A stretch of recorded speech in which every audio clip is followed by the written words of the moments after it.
Kayak Fishing Tales is brought to you by Ocean Kayak, makers of the Trident series of fishing kayaks and the new Torque, featuring a Minn Kota motor.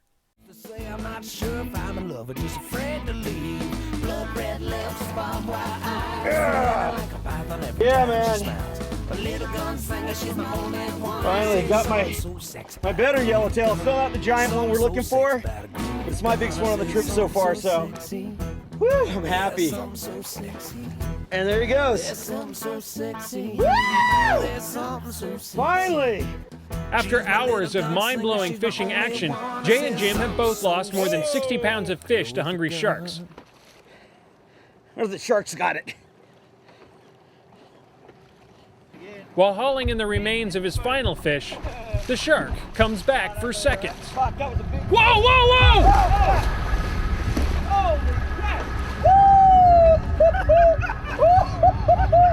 Yeah! Get that out of the water there, son! Holy! Oh, God, seriously? The first thing I saw was Jim with his foot over the side with the fish there. And then I see the shark coming up, and Jim's got no idea what's going on, hey? He's just sitting there, that's a nice fish! That's a nice fish! And all of a sudden, water everywhere. The cameraman's screaming for him to get his foot out the water. Oh, good times, good times. Yeah, man! For more tips and your chance to win a fantastic kayak fishing package that includes an Ocean Kayak Trident fishing kayak and ex officio clothing, visit KayakFishing.com.